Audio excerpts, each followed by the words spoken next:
은혜로운 찬양 감사드립니다. 우리 김도훈 청년인데 처음에 제목을 보신 분들 제목이 요게벳의 노래입니다. 요게벳은 모세의 어머니, 이런 배경을 아셨으면은 더 그 가사 하나하나가 은혜가 되어졌을 텐데 감사드립니다. 얼마 전에 광주에서 재개발을 위해서 철거 중이던 건물이 무너지면서 버스를 덮치게 되고 그래서 9명이나 되는 희생자가 생기는 정말 어이없는 그런 사건이 나왔습니다. 그 희생자들의 여러 가지 사연들이 신문에 나온 것을 보았는데 그 가운데는 아들의 생일날 미역국을 끓여놓고 일터로 나가던 엄마도 있었고, 사고 당일이 비대면 수업이었음에도 불구하고 음악 동아리 후배를 만나기 위하여 집을 나섰던 17살의 고등학생도 있었고, 70이 넘는 나이에도 어려운 사람들 찾아다니며 도움을 줬던 사회복지사도 있었습니다. 신문을 통하여서 또 언론을 통하여 이런 사건을 접할 때마다 느껴지는 것이 있습니다. 깨닫게 된 게 있습니다. 그게 뭐냐면 인간이 얼마나 연약한 존재인가, 인간의 유한함을 다시 한번 생각하게 됩니다. 여러분, 9명에 대한 희생자, 그 가운데 한 사람이라도 내가 타고 가는 버스가 건물에 치여서 내가 거기서 죽게 될 거다 알면은 그 버스 탄 사람 있겠습니까? 한 사람도 없었을 겁니다. 무슨 얘기냐? 잠시 후도 알지 못한 우리 인생이라는 얘기예요. 어떻게 지금 인간이 과학기술을 발전시키면서 모든 것을 다 할 수 있는 것처럼 생각합니다. 우주, 화성이라든지 달나라, 우주까지 탐험하고 그 세계까지 다 안다고 생각하고, 심지어 바다 깊은 곳, 신비한 우리의 인체까지도 다 안다고 생각합니다. 그래서 병도 다 고칠 수 있다고 생각합니다. 그러나 가만히 보면은 얼마나 연약한 존재인가, 잠시 후의 일도 알지 못하는 인생, 그것이 바로 우리라는 얘기입니다. 오늘 본문에는 두 가지의 기적사건이 나오는데 이 기적사건의 주인공 두 사람, 해당장 야이로 그리고 12해 동안 혈루증 앓았던 여인, 그들에게서 우리는 그런 연약한 인생의 모습을 보게 됩니다. 오늘 내용 잘 아신 내용 아닙니까? 12살 된 딸이 죽게 되자 해당장, 자기의 해당장이라고 하는 신분까지 잊어버리고 예수님을 찾아와 그 발 아래 엎드립니다. 그래서 빨리 우리 집에 가서 죽어간 내 딸 살려달라 간청을 합니다. 가는 도중에 또 하나의 치유 사건이 일어나게 되죠. 12해 동안 혈루증 앓던 여인이 예수님의 옷자락을 만져서 고침을 받게 되는 사건입니다. 오늘 우리는 이 두 가지 치유 사건을 종합적으로 살펴보면서 이 말씀이 주는 교훈을 함께 나누고자 합니다.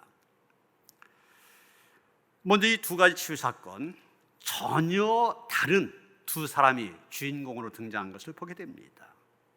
해당장 여이로와 12해 동안 혈루증으로 앓던 여인, 전혀 다른 사람들입니다. 먼저 해당장 야이로, 어떤 사람입니까? 이 해당장 야이로에 대한 자세한 기록 성경에 나오진 않습니다. 그러나 해당장이라고 한 그의 직위가 그 시대 이 사람의 위치가 어느 정도였었는지를 우리에게 알게 만들어줍니다. 원래 이스라엘에는 예루살렘 성전은 있었지만 해당이라고 하는 건 없었습니다. 그런데 바벨론의 포로 끌려가면서, 이 바벨론은 예루살렘으로부터 너무 멀잖아요. 예루살렘 성전까지 와서 제사를 드릴 수가 없습니다. 그래서 이 해당이라고 하는 것을 만들어서 성전을 대신해서 이 해당에서 하나님께 예배드리고 또 아이들에게 신앙교육을 시키고, 그래서 해당이 만들어진 겁니다. 그래서 어느 동네나 유대인 성인 남자 10명만 있으면 해당을 세웠고, 그 해당에서 예배를 드리고 율법을 가르치고 아이들을 교육하고, 심지어는 유대인들 사이에서 일어나는 모든 문제들 거기에서 해결했던 것입니다. 이 해당에는 해당장이 있었고 그 해당장을 이렇게 보조하는 2인자로서, 실무자로서 핫산이라 불려진 사람이 있었습니다. 그리고 그 아래에 랍비, 가르치는 선생의 역할을 하는 랍비가 있었던 것입니다. 그래 해당장은 백성에게 축복할 수 있었고, 해당에서 성경을 낭독한 사람을 선정할 수 있었고, 랍비, 즉 교사를 선택할 수 있었고, 랍비들이 교육하는 내용을 검토할 수 있었습니다. 또 유대인 사회의 모든 예법과 관례를 살피는 사람이었습니다. 해당장은 집회의 우두머리로 건물도 관리하고 예배 순서도 정하고 질서를 유지하며 심지어는 재판관까지 되었습니다. 이러면은 한 동네에서 해당장 그러면 그 동네에서 제일 높은 자리에 있는 사람이었습니다. 제사장은 아니었지만 일반 평신도로서는 가장 높은 위치에 오른 사람, 일반 회중 가운데는 가장 탁월한 인물, 온 동네 사람들로부터 존경받는 사람이었습니다. 더나 그 당시에 제사장 계급은 타락하여 로마 권력에 결탁하다 보니까 백성들로부터 신망을 잃어버렸습니다. 그런데 이 해당장은 백성들로부터 존경을 한 몸에 받고 있었습니다. 이렇게 최고의 힘인 권력을 갖고 있으면서도 존경받고 유망하고 훌륭한 사람, 이 해당장이었는데, 여러분 오늘 본문에 나온 이 해당장 어떻게 보입니까? 이 해당장 역시 하나의 사람에 불과하다. 하나님 앞에서는 허물 많은 죄인이요 피조물에 불과하다고 하는 것을 우리는 알게 됩니다. 야이로라는 이름은 구약의 야일이라는 말과 같은 뜻인데, 그 뜻은 그가 깨우치리라 이런 뜻을 갖고 있습니다. 이 야이로에게 12살 난 딸이 있었는데 외동딸이었습니다. 사회적으로 볼 때는 힘이 있고 존경받는 성공한 사람이었지만 이 야이로에게 인생의 가장 큰 불행이 다가온 것입니다. 12살밖에 안 된 외동딸이 죽을 병에 걸려 사경을 헤매고 있습니다. 힘 있는 사람이니까 그 힘을 이용하여서 인간적으로 쓸 수 있는 온갖 수단 방법 다 써봤을 것입니다. 그러나 결론은 다 소용이 없다는 것이었습니다. 그가 예수님께 나왔다, 항복했다는 뜻입니다.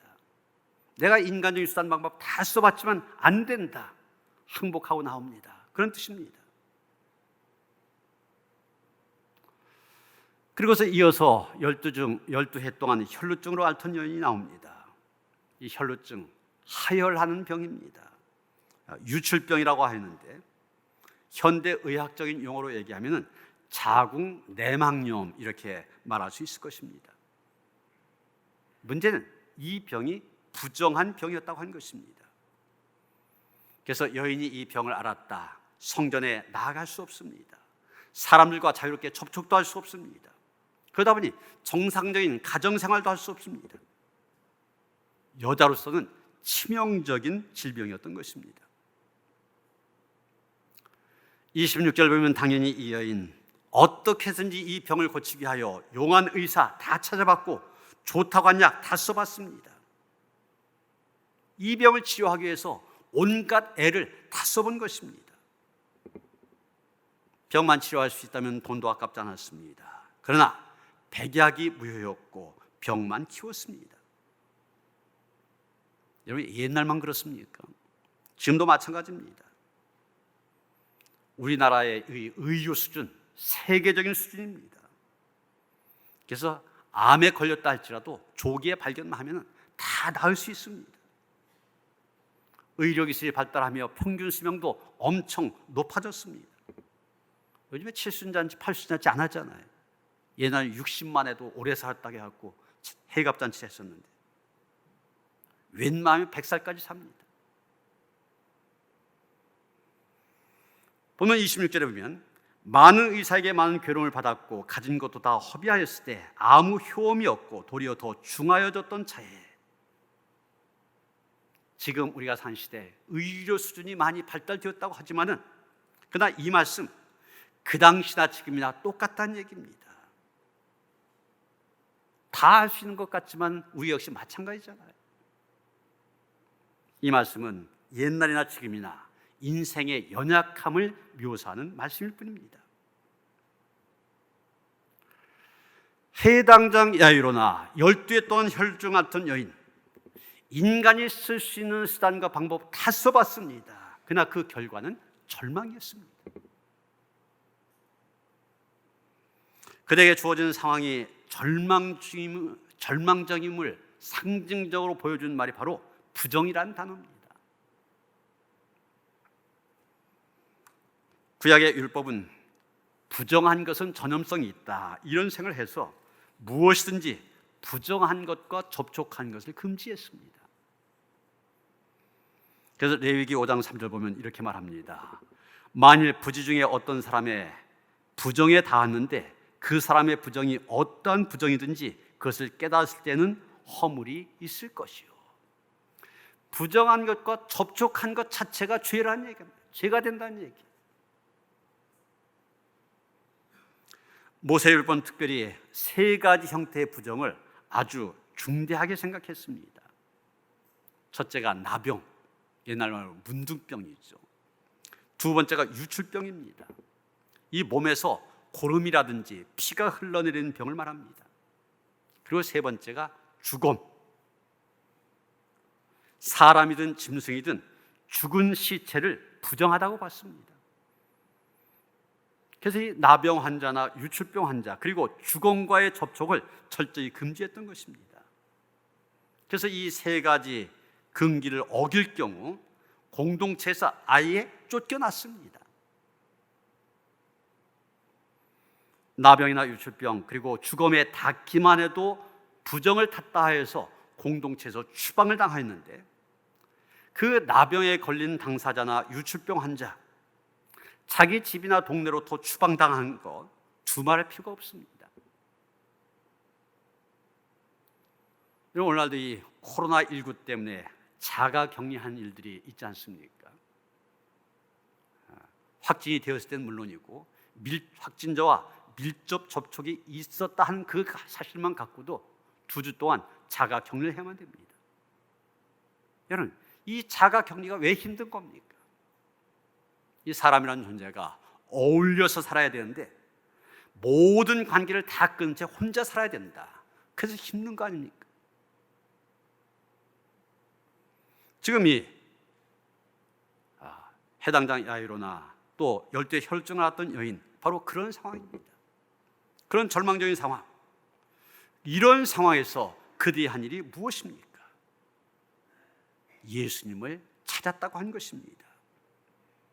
그 절망의 상황에서 예수님께로부터 소망의 빛을 발견하고 그 예수님께 나아갔다고 한 것입니다. 여러분, 다른 사람도 아니고 해당장이 예수를 찾았다, 보통 일이 아닙니다.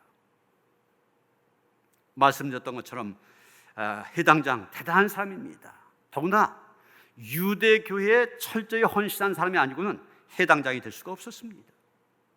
그런데 그런 해당장이 예수님을 찾아와 딸의 병을 고쳐달라고 요청합니다. 그 시대 사회적인 분위기로 볼 때는 전혀 있을 수 없는 놀라운 일입니다. 더나 그때 예수님 사역을 시작한 지 얼마 되지 않았던 때입니다. 정통 랍비 출신도 아니고 그저 목수의 아들로 알려져 있을 뿐입니다. 그런 예수에게 해당장이라고 한 높은 자리에 있는 야이로가 찾아와서 그분 발 아래 엎드렸다고 하는 것, 이건 보통 일이 아니에요. 적어도 야이로에게 있어서는 대단히 중요한 결정이었음을 알 수가 있습니다. 22절 봅니다. 해당장 중에 하나인 야이로라는 이가 와서 예수를 보고 발 아래 엎드리어. 우리는 여기에서 지금 해당장 야이로 얼마나 절박한 상황이었는지를 알게 됩니다. 해당장이 예수님을 찾아갔다고 하는 그 자체만 갖고도 동료들로부터 비웃음을 살 수 있는 그런 일입니다. 그러나 야이로, 다른 사람들이 나를 어떻게 보느냐, 그것보다는 어떻게든지 이 12살 난 딸 살려야 된다. 그 일념으로 남의 눈치를 볼 겨를이 없었습니다. 해당장이라는 그런 신분인데 더구나 예수님의 발 아래 엎드렸다. 전혀 그의 신분과 어울리지 않는 행동이었습니다. 아마 바리새인들이나 제사장들이 그 광경을 보았다면 굉장히 미움을 살 수 있는 그런 일이었습니다. 그런데 그 야이로가 예수님의 발 아래 엎드려 뭐라고 말합니까? 내 어린 딸이 죽게 되었사오니 오셔서 그 위에 손을 얹으사 그로 구원을 받아 살게 하소서. 간곡히 기도하고 있습니다. 구하고 있습니다. 여러분, 내가 바로 그 야이로의 입장이다. 한번 생각해 보시기 바랍니다. 12살 된 외동딸이 12년의 인생을 살아간 것으로 인생을 마감해야 된다. 기막힌 일 아닙니까? 무엇이라고 말할 수가 없습니다. 아니, 다른 집 아이들은 다 건강하게 잘 살고 있는데 하필이면 내 딸이 그 몹쓸병에 걸려서 사경을 헤매고 있는가? 아버지가 대신해 줄 수 있다면 대신 죽고 싶습니다. 그 딸 안에만 살아난다면 무슨 일이라도 할 수 있을 것 같습니다. 그래서 예수님께 나온 것입니다. 예수님만이 유일한 해결책이라는 생각을 하게 됩니다.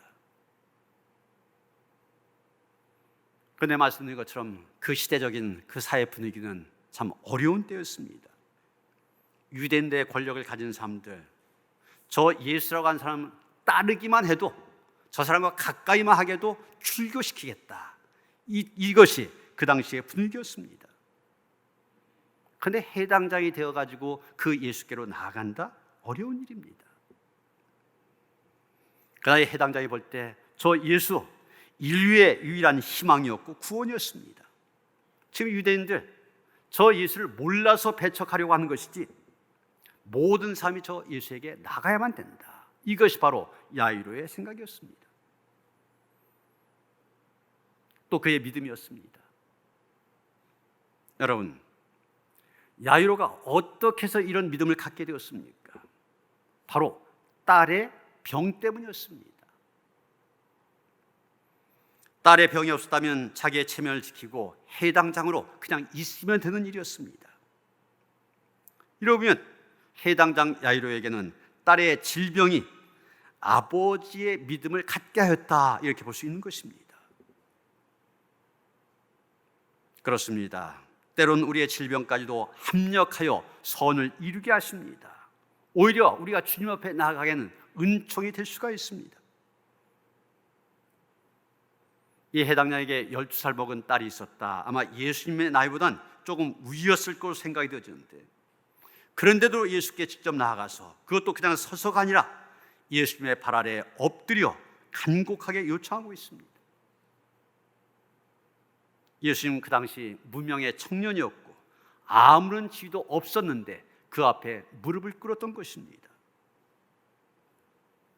여러분, 이런 야이로의 모습을 통해서 우리가 배울 수 있는 게 무엇입니까? 은혜 받으려면 자기를 내려놓아야 된다는 것입니다. 내 신분이나 체면, 또 잘 살고 못 산 것, 하나님 앞에 내세울 게 되지 못합니다. 지금 사람이 죽느냐 사냐 그런 문제 앞에 놓여 있는데 체면이 무슨 힘이 됩니까? 그동안 공부한 해박한 율법이 무슨 힘이 될 수 있습니까?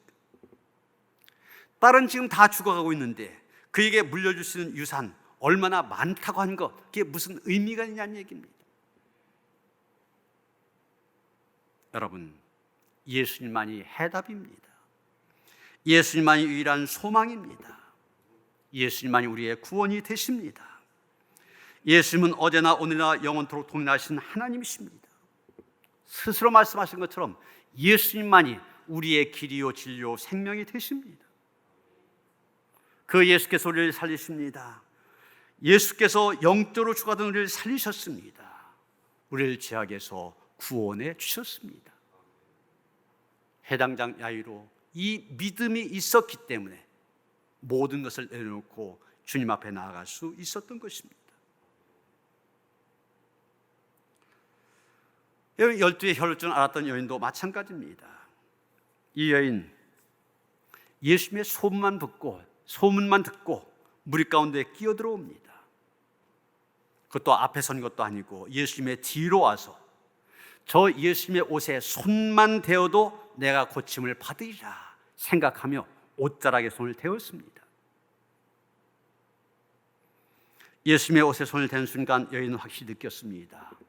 자기의 혈루의 근원이 마르고 병이 나은 것을 몸에 알게 되었던 것입니다. 예수께서 능력이 자신의 몸에서 나간 것을 아시고 무리 가운데 그 몸을 돌이켜 말씀하십니다. 누가 내 옷에 손을 대었느냐? 좀 합리적이다 싶은 제자들이 대답합니다. 예수님, 지금 수많은 사람들이 에워싸서 지금 밀고 있습니다.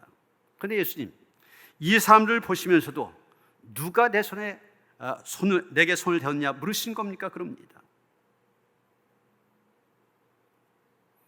그러나 예수님 누구냐 물으시고 둘러보셨습니다. 이 여인 자식에게 이루어진 일을 알고 두려워하여 떨면서 예수님의 발 아래 엎드려 모든 사실을 말씀드렸습니다. 그때 예수님 이 여인에게 놀라운 말씀을 주셨습니다. 34절입니다.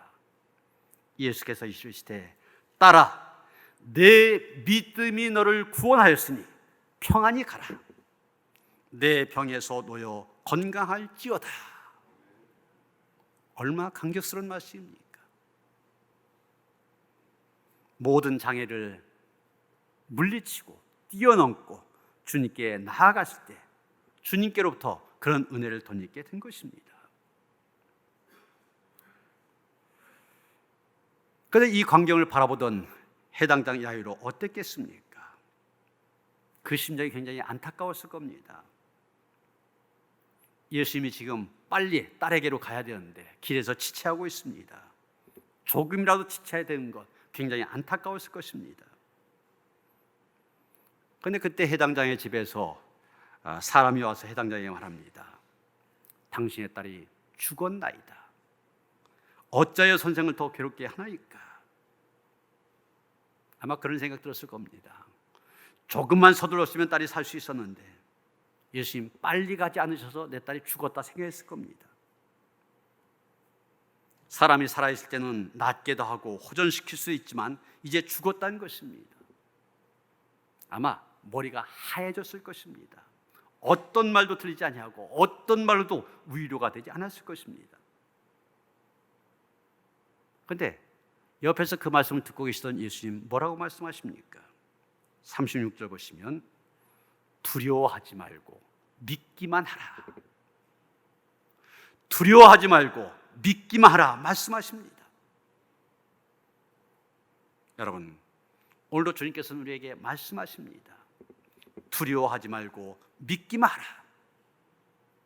이제는 소망이 없다, 다 끝났다고 할 때 주님께서는 말씀하십니다. 두려워하지 말고 믿기만 하라. 사실 이 야이로 혈루증 앓던 여인의 사건 다 눈으로 지켜봤지 않습니까? 그걸 지켜봤다면 그 안에 믿음이 생겼어야만 합니다. 그런데 그게 아니라 두려워하고 있는 것입니다. 그런 상황에서 딸이 죽었다는 소식을 들을 때 모든 상황이, 모든 소망이 다 사라진 것처럼 느껴졌습니다. 혈루증 앓던 여인을 고친 사건, 분명히 나를 위한 사건이요, 나에게 믿음을 주는 사건인데 오히려 그것이 내 딸에게 있어서 방해만 된 것을 생각했습니다. 여인을 보면서 그래, 예수님의 옷자락만 만져도 고침을 받게 되는데, 그렇다면 저 예수님, 내 딸 손만 만져줘도 다 고칠 수 있다, 믿어야만 되는데 그 믿음이 없었던 것입니다.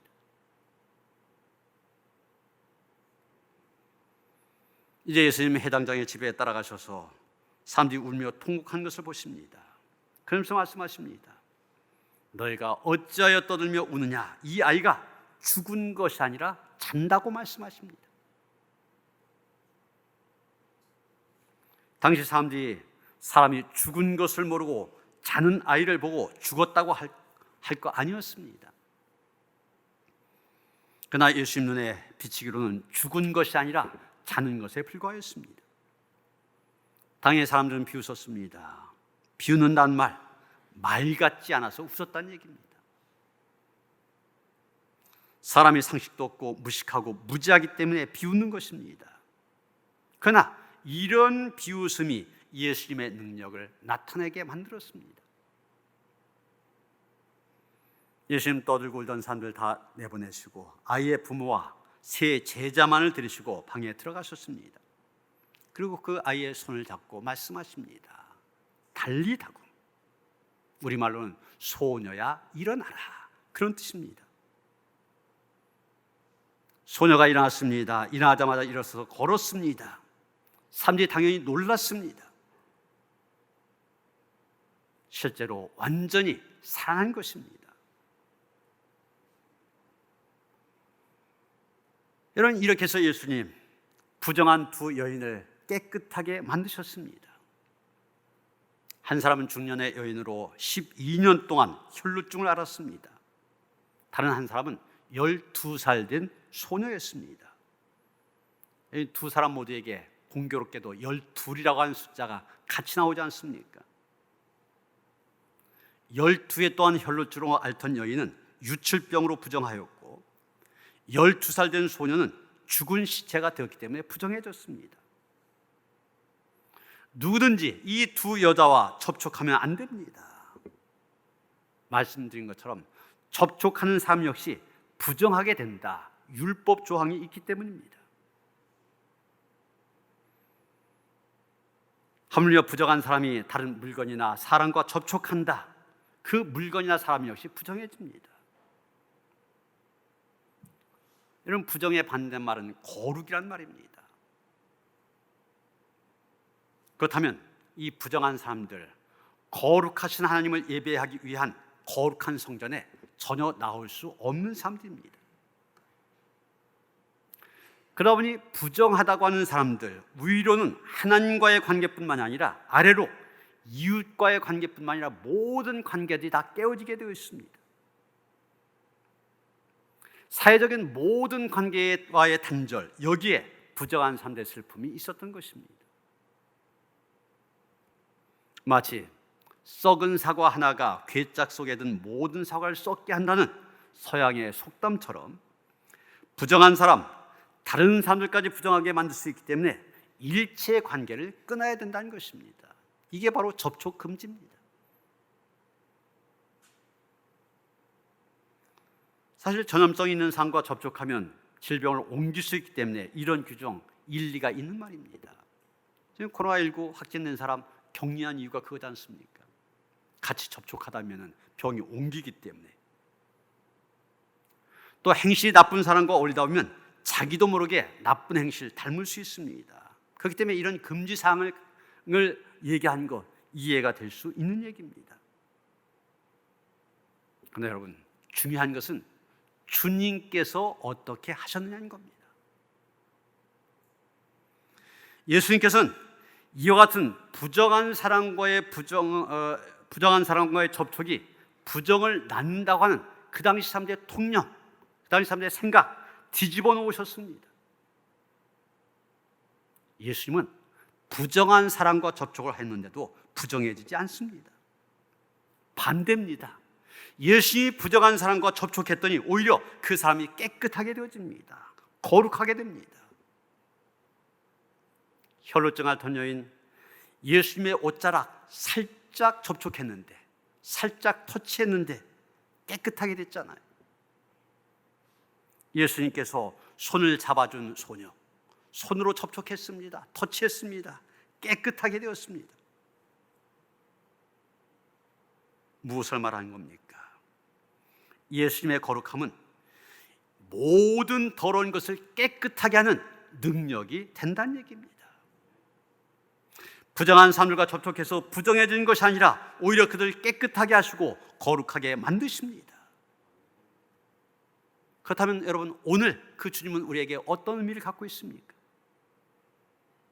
우리 역시 이 세상을, 악한 세상, 죄악된 세상을 살아가면서 이런저런 죄악으로 오염되고 부정해질 수 있습니다. 그러나 주님께서는 그런 우리와의 관계를 끊거나 피하려자 하지 아니하시고 우리를 깨끗하게 해주신 분, 그분이 주님이심을 믿으시길 바랍니다. 이렇게 부정한 것을 깨끗하게 하고 부정으로 인하여서 산산조각난 일체 관계를 회복시키는데 가장 중요한 것이 있습니다. 그게 무엇이냐? 바로 믿음입니다.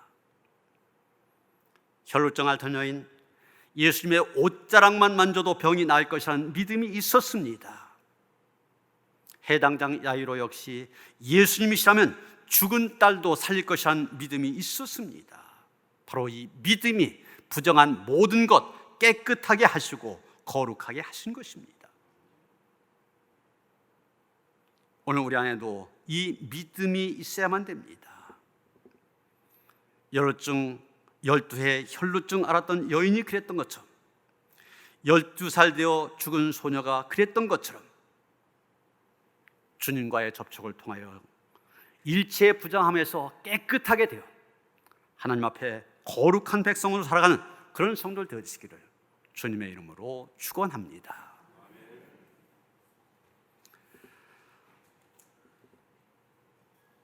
12의 혈루증 앓던 여인 고쳐주시고 또 12살 난 딸 죽음에서 일으켜주신 주님, 그 주님은 지금도 살아계신 우리의 주님이심을 믿습니다.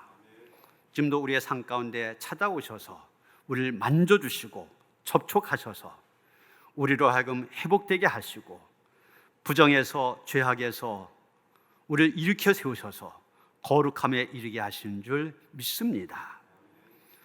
세상의 모든 거 내려놓게 하시고 주님만 바라보기를 원합니다. 주님께만 소망을 두고 살아가기를 원합니다. 우리에게 그런 믿음 허락하여 주시옵시고 그 믿음 안에서 이 험한 세상에서 흠없이 거룩함으로 살아갈 수 있는 주의 백성들 되게 하여 주시옵소서. 예수 그리스도 이름 받들어 기도하였사옵나이다. 아멘.